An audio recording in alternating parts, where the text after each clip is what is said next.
All right, so we had two very interesting game sevens in the second round of the NBA playoffs.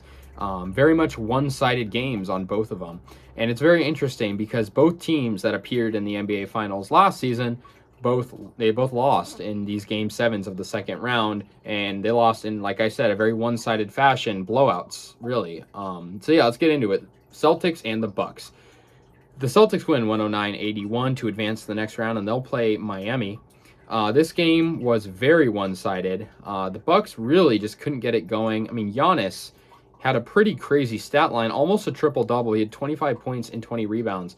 It just goes to show that he didn't have much help on on the other end, really. And guys that normally would step up just didn't. 21 for Drew Holiday was pretty good, but for the Celtics, they had a monster game from Grant Williams, something that I didn't really expect. He had 27 points, 23 from Jason Tatum, 19 from Jaylen Brown, 14 from Pritchard, and yeah, that just won them the game, 109-81.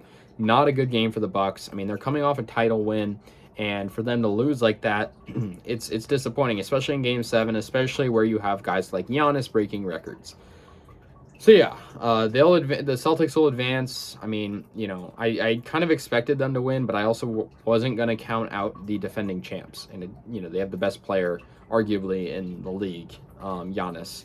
So yeah, next we have a very one-sided game where the Mavericks will advance and play the Warriors in the next round as they defeat the defending Western Conference champs and best team in the league this year by record, Phoenix Suns, 123-90.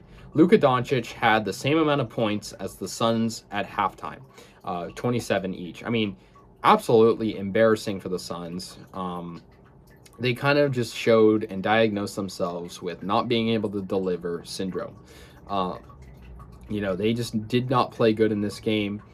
Chris Paul had 10 points, 12 for Cameron Johnson. I mean, their best player, Devin Booker, only had 11 points in 37 minutes. Absolutely horrible, embarrassing game for the Suns. I mean, their fourth quarter showed some light, but that was only because the Mavericks were resting their starters. Like I said, I mean, we go quarter by quarter here. The Phoenix, 17 points in the first quarter. Okay, not that bad. But they're still losing by 10.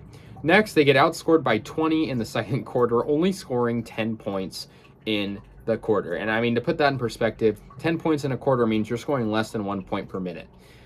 Then, I mean, they played better in the third, but they just could not get things to go. For the Mavs, they had a monster game from Luka Doncic with 35 points, 24 for Brunson, and 30 from Dinwiddie. Those three really just carried the team. The Suns had nothing going. CP3 will miss a opportunity to go to the finals once again. And, I mean, I'm happy. I don't really, as a Warriors fan, I think I'd rather play the Mavs for home court advantage purposes, and I think they're just easier. But besides the point, Mavs advanced to the series, the Western Conference Finals, with a 123-90, 33-point victory over the Suns. So let me know your guys' thoughts on these Game 7s. I'll see you guys later, and yeah, peace out.